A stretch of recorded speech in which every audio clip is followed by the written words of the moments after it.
Blessing once again to be here.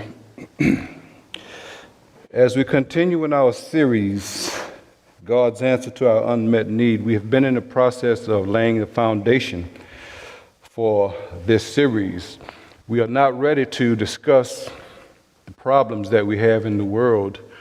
We're not ready to discuss the problems that we have in our country and our communities and even within our own lives until we have a basic understanding of how God made us. Until we can understand how God has made us and how God has put us together, then we can understand when we get into these basic needs and how these needs are unmet, we can understand why people do the things that they do in the world today. So in our last class, we began laying the foundation by talking about how God made us, how God put us together, how we are designed, what makes us tick. And we began, first of all, by looking at the three component parts of man. We said that man was composed of body, soul, and spirit. Isn't that right? We said that the body is the tabernacle. It's this physical house that the soul and the spirit lives in. Because we are body, that means we are physical. Then we said the soul, where we get our English word psychology from, or psyche. It's dealing with the heart of man, dealing with the mind of man. So not only are we physical, but we are psychological beings. Not only are we physical, not only are we psychological, but God put within us a spirit. So we are spiritual beings. Now, why is this important to this series? It's important to this series because it identifies the three areas wherein our needs lie. We are physical beings, so we have physical needs. We are psychological beings, so we have psychological needs. We are spiritual beings, so we have spiritual needs. Here is the problem. We live in a society where most of the emphasis is placed on the physical. Most of the needs that we try to meet are in the physical, to the neglect of the psychological and the spiritual aspect of man. And that's why we have a lot of the problems that we have. Then we talked about the heart of man.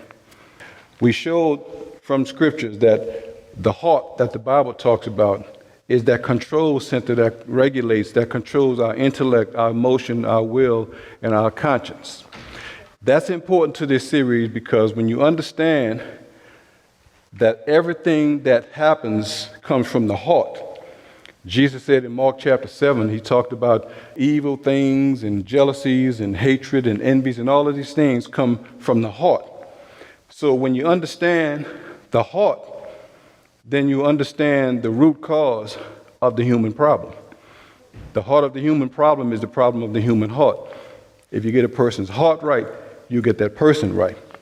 And so we need to understand how that works. Then we talked about temperament, character, and personality. I gave you a handout defining what temperament is. And temperament is that those inborn traits that every person gets at conception.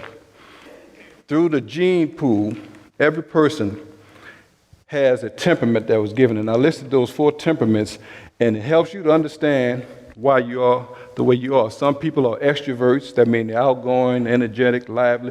Some people are introverts, quiet and, laid back. All that's a part of your temperament. Then we talked about character. And we said character was your temperament, your natural temperament, combined with the experiences that you've had, your home training, your values, your education, your life experiences. All of these things contribute to your character, the things that make you do what you do. Then we said personality. Personality is the face that you show to the world. Remember, I gave you an example last week. Smokey Robinson had a song in the 60s, Tears of a Clown, where he talked about, smile, don't let this smile I wear make you think that I don't care. He talked about the tears of the clown, smiling on the outside, hurting on the inside. A lot of people do that, even to this day. That's called personality. That is important to this series because, again, it helps us to understand the nature of our needs. Now, let me just say this. Temperament is that pre-wiring that God pre-wires us with. Can't change that. Holy Spirit can modify it, but we can't change that. Character should be built in the home. Your value system, things that are important to you, your view of the world, your love for God and for your fellow man, these are character traits that should be instilled in the home. Part of the problem, as we get into this series, we're going to see that a big part of the problem in the world today is that in many cases, parents have dropped the ball when it comes to developing character in their children. Incidentally, 90% of all of a child's character is put into that child by the time that child reaches 6 years old. At the age of 6, most of that child's character is already instilled. You see, parents have an awesome responsibility. You are packing an emotional suitcase that your child is going to carry for the rest of his or her life. And so that's a very, very grave responsibility. Isn't that right? One other thing I need to mention before we get into our basic needs. In understanding all of this stuff, we need to understand that there are in place two agendas when it comes to our needs. There is God's agenda, and there's Satan's agenda. God created us the way we are, and He has purpose for us the way we are. God's word says that He will supply all of our needs. Isn't that right? If God gives you something, God will give you, if He gives you a task, an assignment, a purpose, He will give you whatever you need to accomplish that task, that assignment, and that purpose. All of the things that we need to sustain our life, everything we need is supplied by God. But now Satan, on the other hand, and not only does God supply it, but he supplies it in his own timing. And he supplies it in his own way.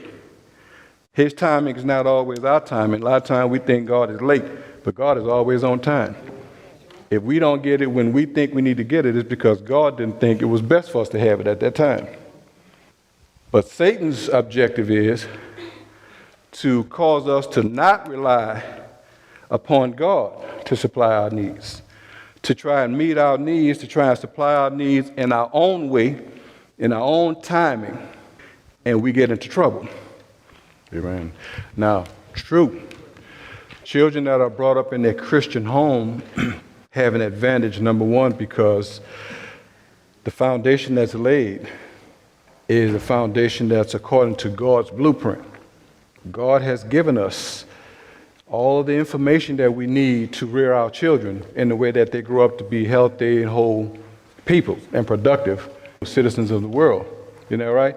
And so in a Christian home, Christian parents strive to instill these values in the child. That's a part of packing that emotional suitcase that we spoke about. But now, make no mistake, children that are raised in Christian homes by Christian parents still sometimes go astray. And they go astray because they have free will. You can teach a child something, but you cannot make that child comply. You know, they have their own mind, they have free will, they do what they want to do. Our responsibility as parents is to teach them, train them in the way that they should go, okay? But because they have free will, they can choose. But here's the good thing about it. Once the seed has been planted there, it's there. And at some point, even if they go astray like the prodigal son, at some point, because it's in there, it can germinate, it can come up, it can bear fruit, and they can come to themselves and come back. And brought them up, and they felt like it was too hard, so they want to be friends with their kids. Mm-hmm. And nowhere in the Bible does it say be a friend to your child. Mm-hmm. Here's the problem with that. Friends will allow a child to do things that a parent, if they have the parent cap on, won't allow them to do. As a parent, sometimes you have to put your foot down As a parent, sometimes you have to take a position that's unpopular with your child, but you know it's in the best interest of your child. And just like God has to chastise us sometimes, in Hebrews chapter 12, it talks about God chastises us because he loves us. And he doesn't do it for now, he does it for later. He says afterwards it will bear peaceable fruit. So we don't do it for now. You try to be friendly to your child, try to be, that's for now. But you're not doing them a favor in the long run. Because in the long run, somebody else is going to teach them what you should have taught them, and they're going to learn it the hard way. Okay? Now, does everyone have a handout? Okay, let's look at basic needs. We've looked at how God made us. We've talked about that. Now we're going to look at the God-given needs that he has given every individual. And once we understand what our needs are, then we're going to examine how those needs are unmet. Then we'll be able to see why the world's in the shape that it's in today. Okay? Now, all of our needs are placed into several categories. Number one, there are some needs that are common among all human beings. There are some needs basic to every human being. Then there are some needs that are specific to men and women. Men and women have different needs in some areas. Tongue-tied. Then there are some needs that we have as individuals based on our experience. Now let's talk about them. First of all, let's look at the basic human needs that every person ever born has. First one is what? That is a God-given need, brothers and sisters. Everybody born has a need for love. Love, and when I say love, I'm talking about affection. I'm talking about showing the child that they're cared about. Have you ever seen in a situation in the home where a child grew up, or you may have known someone, or maybe you have grown up with a lack of love demonstrated to you? Does that affect a person when they grow up feeling unloved? Let me share this story with you right quick. In 1993, my father was diagnosed with terminal cancer. Up until that time, I had always had a resentment for my father. I blamed my father for many of the failures in my life because I felt like he wasn't there to teach me, how to be a man, how to do this, how to do that. I didn't have that love. I didn't feel the love from him. So in 1993, when he was diagnosed with terminal cancer, I went to the hospital to see him. And on the way to the hospital, I just broke down and started crying, and I cried all the way. It was about an hour ride, and I cried the whole way, and I was trying to figure out why I was so emotional about this. And then it dawned on me. I was so angry with him because I really loved him. And all I really wanted from him was for him to demonstrate that he loved me. I remember one time in my life that my father came home from work. I was 3 years old. Picked me up, put me on his shoulders, put me on his back and gave me a piggyback ride. I remember that because that's the one and only time he ever gave me that meaningful touch, that affection that every child longs for. I only had it that one time, so when I got to the hospital, I explained to my dad that I spent most of my life angry with him. And I was angry with him because I felt like he didn't love me. And he told me, he said, "Son, I always loved you." And I showed that love by working 2 and 3 jobs to put a roof over your head, clothes on your back, food on the table, because I'm one of 9 children. So it was a lot of us, all right? And I told him, all I ever needed was for you to tell me you love me, because he never said, "I love you." He never showed, except for that one time, that affection. That's important. And I didn't realize how much that affected my life because I was deprived of that. Brothers and sisters, your children need that meaningful touch. They need that positive affirmation. They need to be told that they're loved. They need to be told that they are wanted, that they're valuable to you, because it makes a difference in their lives. All right? Here's another thing that I learned in that experience with my father. I learned that he didn't demonstrate that kind of affection and love to me because it wasn't demonstrated to him. He didn't have it to give to me. He didn't know it to give to me. So you can't give what you don't have, you see. And I discovered that, that he never knew his father. That's it. So he never had that kind of touch. So he didn't know how to do that with his son. But what I learned from that is, me and my sons, the cycle stops right here. My oldest son is 33 years old. And to this day, I still hug him and I still kiss him. That's my son. I don't care what nobody thinks about that, And I tell my children I love them and I hug them and I kiss them because I do not want them to go through this world feeling like daddy didn't love me or didn't demonstrate affection towards me.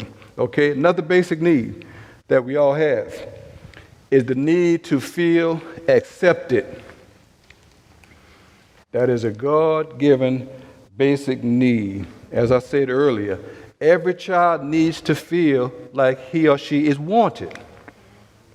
And that sounds, rhetorical, it sounds basic, but you'd be surprised how many children in this world have either been told or made to feel like they are not wanted or they are not welcome. That is a terrible feeling, brothers and sisters. You ever gone somewhere and you just get this feeling, the way people look at you, the way that you just felt like you wasn't welcome there? You ever had that feeling? I have. It's a terrible feeling. So imagine getting it from your parents. And keep in mind now, all of these basic things we're talking about, these are things that parents are supposed to instill in their children at home. Children should get this first in the home. I've done some research years back.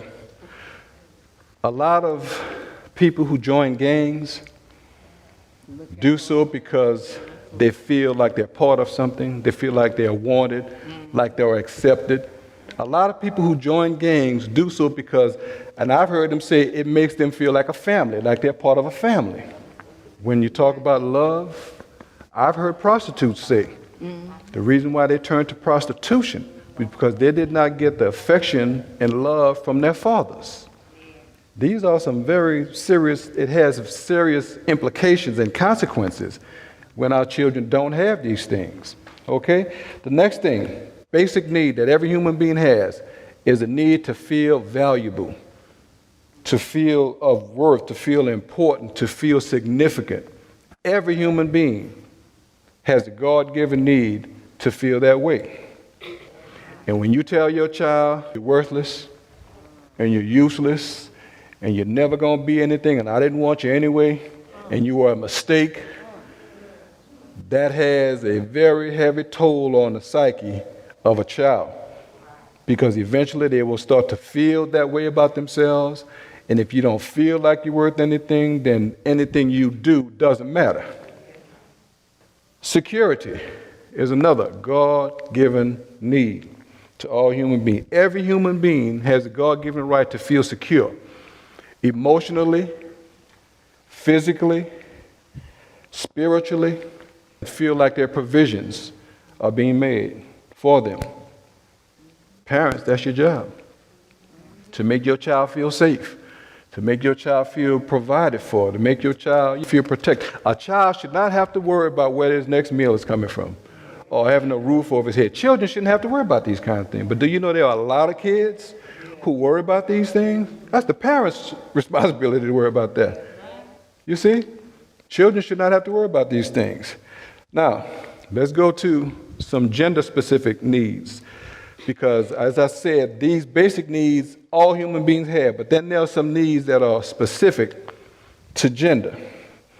You know there's a difference between God, men, and women, right? And they are God-given. God made us different. We are different by design. All right? John Gray wrote a book, Men Are From Mars, Women Are From Venus. All right, he is. But let's look at some of the needs that are gender-specific for men and women. Men are, for the most part, analytical creatures. Men's needs, one of a man's needs, is to feel reverenced, to feel respected, to feel important in his family. Now, when we get into how these needs are unmet, I'm going to show you how Satan twists that thing all up. But Satan will have a wife disrespect her man and make him feel disrespected and not important, not of weight. And so he goes out and he finds someone who's going to make him feel important and of weight. And you see, Satan is behind that, all right? Another need that men have is to feel admired. You ever notice why men mostly have dogs for pets and women have cats? It speaks to their needs. When the man comes home from work, his dog runs up to and he jumping all over the man. Man love that. That makes him feel admired. His dog is admiring him, and he's feeding that need that a man has. Whereas a cat, when you come home and you notice most women, the pet of choice is cats. Now, don't get me wrong, some women like dogs and some men like cats. Go figure.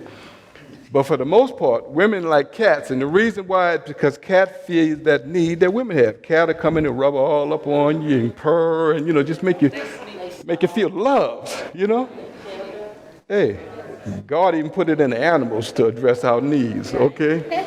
Men, get yourself a dog. Here's another need men have, and I already touched on this.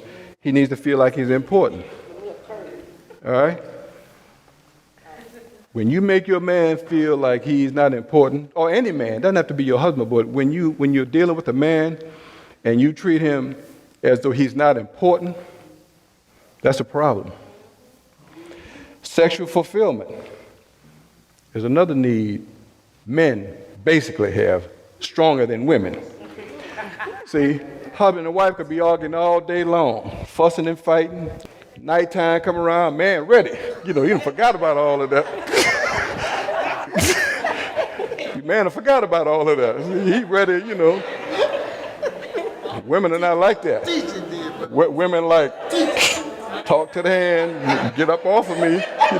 You've been treating me like a dog all day, now you want to come push up on me? No. You see? Basic need of men and women. Not only that, men are stimulated by sight. That's why more men are addicted to pornography than women are. Men are stimulated by what they see. So one wife, if you want to get your man's attention, you wear something because he's going to see it. And you're going to get his attention. All right?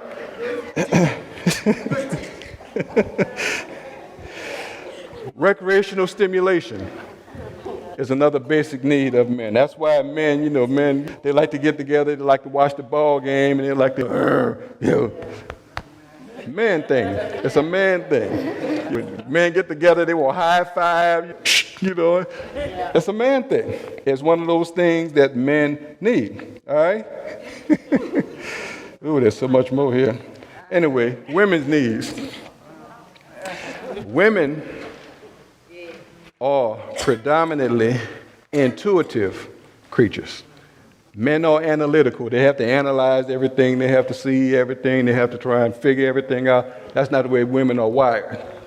Okay? Women must feel like they're loved. Men, you have to make your women feel like they are loved. You have to make them feel like they are special. And that's why a lot of women run off with the boss, because husband is not doing his job, and woman come to work every day, and the boss telling you how nice you look, you smell good, and your hair like your hair, and she don't run off with the boss. She's in the Bahamas somewhere, laying on the beach with the boss, and you at home wondering why. It's because he made her feel special and you didn't. All right? Affection, another need of women. Physical display of affection. And brothers, public display of affection. See, you can't be at home all hugged up, lovey-dovey at home, and then when you get out in public, you walk 3 paces behind me. That ain't gonna work. Women like you, and I'm basic. Not all women are like this, but it's a basic woman thing, okay? Touch. Women like to, you sit down, you hold hands, you touch. That makes a woman feel special. It makes her feel loved. Security. Well, let me just put this in here too while I'm talking about affection. Exclusive attention. I got a witness. See, a woman don't want to know She wants to know that you are the one. You are the best looking woman in here. That's the way she wants her husband to make her feel. She don't want to hear about, yeah, your sister so-and-so sure didn't look good. Did you see what? She don't want to hear that. She want to hear you say how good she looked. Exclusive attention. All right? Security is another basic need that women have. Women want to feel like they are secure. Man, and that's why before God brought Eve to Adam, he gave Adam the means to make his woman feel secure. He had a job. He had a place to stay. Isn't that right? They have to feel secure. You have to make them feel physically safe, emotionally safe, financially safe. These are basic needs that women have.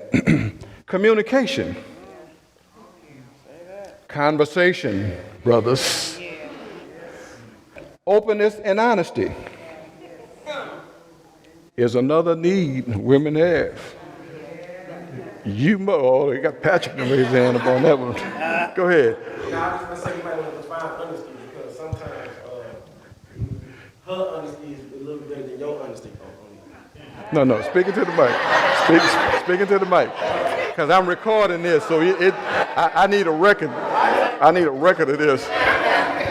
Anything you say can and will be used against you. So go ahead. Think before you speak. Go ahead. Because you can't take it back once it's out, bro. No, I was just saying that you might want to define honesty because sometimes it's better to go with her honest opinion instead of your honest opinion. Last time I checked, there's only one definition of honesty. The truth. Huh? There's no such thing as God's truth. All right.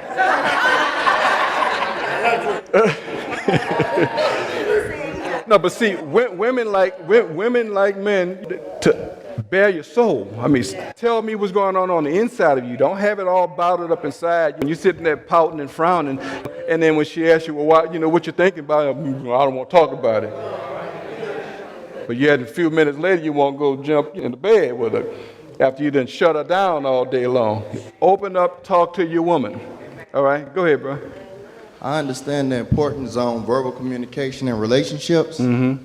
However, I've learned from past experiences in relationships that most women don't want your man to talk because they don't, men have a tendency to analyze and solve problems. Mm-hmm. But most women want you to just listen.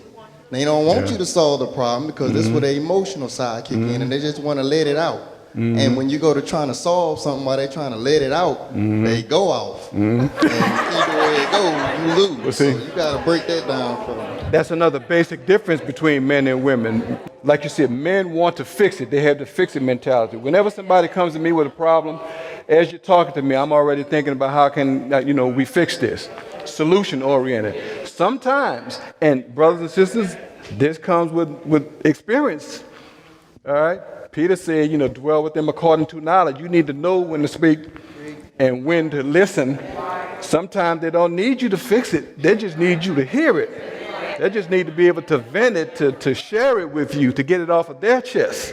That's what they need sometimes. But you need to know when to hold them and when to fold them and when to run. You need to know. Lastly, in our basic needs, there are some needs that are individual. These needs vary from person to person. Here's what I mean by individual. Based upon your own experience, your own life experience, you may have some special needs. For instance, if you were raised neglected and abused, then you may have some special needs. The person that deals with you may have to handle you a little more delicately than someone else because of the emotional baggage that has been packed in your suitcase. You see? And so you need to be handled differently, but that comes from observation. You have to take the time to observe. Sometimes some people require more attention than others. Have you ever seen anybody, and the common term is high maintenance, where some people just require more attention, more time, more effort than other people, more needy than others? See, that could be because of something that was packed in that suitcase. And so they were deprived of that at one point, so now they just need more of it now. And we have to understand that when you're dealing with people, that's what you need to do. All right? Understanding some people have more patience or require more patience, more compassion, more long-suffering. You have to be more tolerant with some people than others. See, one of the problems we make is that we try and pigeonhole everybody. We try and put everybody in the same category. Everyone in here has a story. Everyone in here has some emotional baggage that they're carrying.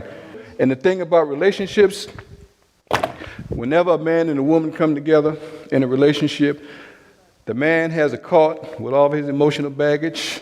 The woman has a cart with all of her emotional baggage. And it shapes how your perception of life, how you view things, how you interpret things, how you feel and think about things. All this is based upon this baggage that's in your cart. And so when you have two people come together with two carts of stuff, and this one may not understand this one because the baggage that this one is carrying is different from the baggage this one is carrying. It takes time to see what's in the other person's cart and how I need to deal with that person based upon the stuff that's in that cart. You see? That's why people meeting today and falling in love right quick and rushing to the altar, that's a mistake, y'all. It takes time to get to know somebody. Because when you first come together, everybody's on their best behavior. You know, you got your game face on. But after a while, you get to see how this person reacts to the storms of life. When things are going bad, or when you have conflict, or when you see what I'm saying? There's a lot of stuff, and it takes time to figure these things out. Mm-hmm. He wouldn't whistle in the house because that was her rule, two rules. You don't whistle in my house. You don't put your hat in my bed. I never understood it, but that's the way it is. But as children, we was happy when we saw that they was having a disagreement because he was going to get that gun and go hunting. And she was going to get in that kitchen and either whoop up a cake or make some tea cakes. Boy, it's not like that today. Nowadays, you get the gun, you're not going hunting, you're going, and not whipping up a cake and whipping up each other nowadays.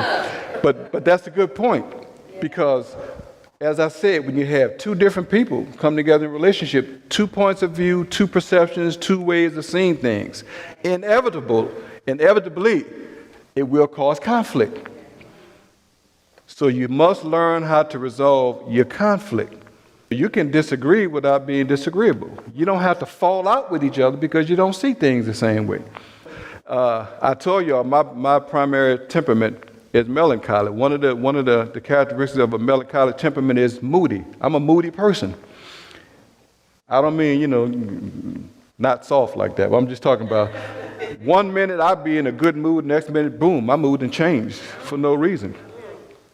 And I told my wife, the way you deal with me when I'm like that, just leave me alone. I usually go in my studio and do some work. I just need to be by myself, and in time, I'll get over it, and I'll come back out, and everything will be all right. The worst thing you could do with me is try and force me out of that mood. Well, what's wrong with you? Why you not? Leave me alone. Okay? That's what I need. I need you to leave me alone. I'll be all right. But we have to learn how to handle one another, is the point. If going cook for you, if going cook works for you, if hunting works for you, if fishing, whatever works for you, you as a couple, or even if you're not married or with someone, this is good information to know about the opposite sex, how to deal with one another. Now, finally, before we close, next week we're going to begin to talk about how these needs are unmet and Satan's agenda in these needs, because when you look at the world, you're going to see that predominantly what's going on in the world is that people have had needs that have been unmet, and Satan has tried to cause them to meet these needs in the wrong way. When you peel back all of the layers of what's going on, people's behavior, you will find that's at the heart of the problem. All right? Now, all of our needs, as I said, are not physical. We live in a society where they believe that the answer to all of your needs, you feel, look thinner, look better, better looking hair, better teeth. It's going to make you feel good. All of our needs are not physical. That's what Satan tried to do when he tempted Jesus. He tried to get Jesus to turn the stone to bread. Jesus said, man shall not live by bread alone. Key word. You need bread because bread sustains the physical man. But bread is not all that we need. That's not our only need. He said, but by every word that proceeded out of the mouth of God. We need to have God's word. That's another need that we have. I like the way Isaiah puts it in Isaiah 55. Isaiah said, our thoughts are not God's thoughts. Our ways are not God's ways. For as high as the heavens are above the earth, so is his ways higher than our ways, and his thoughts higher than our thoughts. The smartest man on earth, just like you said, can't touch God in thinking. So we need to understand, we have to learn how to trust God. Because God knows what he's doing. If God allows you to go through something, he's got purpose for it. And it's for your benefit. If he denies you something, it's for your benefit. And he's got something better for you. You see, it's only when we're blinded by Satan's attempt to get us to get ahead of God's timing that we get into trouble. Next week, we're going to begin looking at how our needs are met. That's all the time we have. God has always required that we take the first step. In the book, it says, knock, door shall be opened unto you. Seek, you shall find. Ask, it shall be given unto you. What's the first step? Ask, right? And then God, that's our step. We always have the first step. God is willing and ready to do his part. But we have to do our part first. We have to be submissive to God. We have to put our trust in God. It's not always what it seems. Sometimes it seems real dark.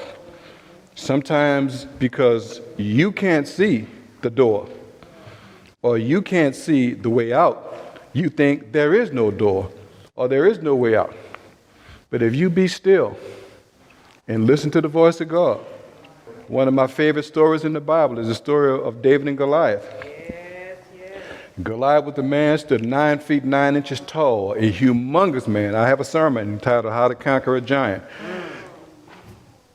When you look at Goliath, he appeared invincible. He appeared undefeatable. And Saul and the army of Israel were terrified of this giant. Why? Because they were looking at his stature. They were looking at his side. But here comes David, a young shepherd boy. And David said, I'll fight him. And the reason why David said, I'll fight him, because David had a track record established with God. David said there was a time when a lion came and took one of the lambs out of the flock, and I slew that lion. There was a time when a bear came and took a lamb out of the flock, and I slew that bear. The God that helped me to slew the lion and the bear is the same God that's going to help me slay this giant. Here is the point. God has always brought you through something. Everybody in here can think of something that God has brought them through. That is a track record for you to build upon when you face your giant. Because God brought you through that situation, and he'll bring you through this one too. Because they listened to the voice of the giant.